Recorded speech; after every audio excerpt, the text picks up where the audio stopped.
आज आम्ही माननीय वैभवजी खेडेकरजी, आमचे जिल्हा अध्यक्ष सतीश मोरेजी, माझे सगळे भारतीय जनता पक्षाचे नेते कार्यकर्ते, आज आम्ही या लोटे परशुराममधल्या CETP प्लांटला भेट दिली।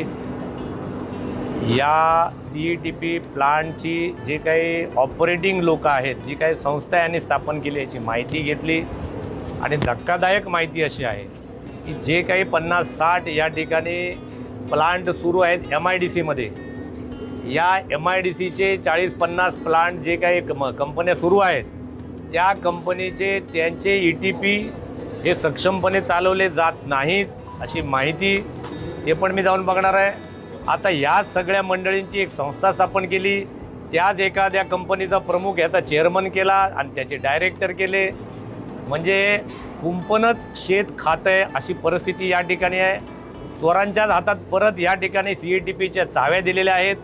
त्यामुळे माझी मागणी माझ्या सरकारकडे राहणार आहे, कारण इथली येणारी जाणारी जनता आहे, प्रचंड प्रदूषण आहे, गाडीमध्ये बसल्यानंतर सुद्धा प्रचंड वास त्या ठिकाणी या भागात पसरलेला आहे, रोगराई पसरलेली आहे, कॅन्सरसारखे रोग या ठिकाणी पसरलेले आहेत। माझे वैभवजी, माझे सतीशजी इकडेच्या प्रचंड मेहनत घेऊन यांना सांगतायत की ह्या ट्रीटमेंट प्लांटमध्ये तुम्ही चांगल्या सुविधा आणा, तरीसुद्धा ही मंडळी आणत नाहीत। याची माहिती आम्ही घेतली। आमची मागणी आहे हे पहिलं जे काही सहकारी तत्वावरती, या चोरांच्या हातामध्ये जे सहकारी तत्वावरती जे काही चालू ठेवलेलं पहिलं बंद करा।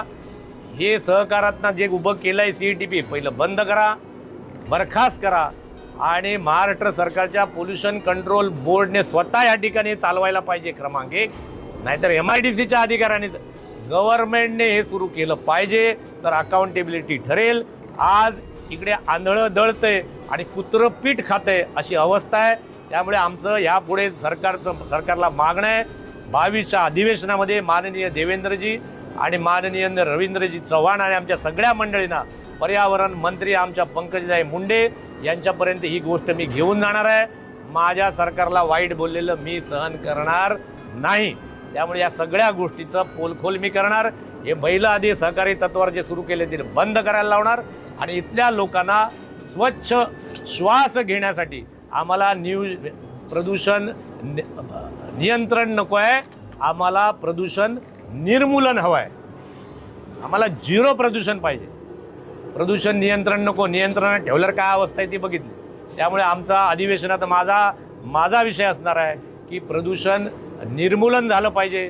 या इथल्या जनतेला लोटे परशुरामच्या सुखाने चांगला श्वास घेता यावा याच्यासाठी आमची लढाई आहे। या लढाई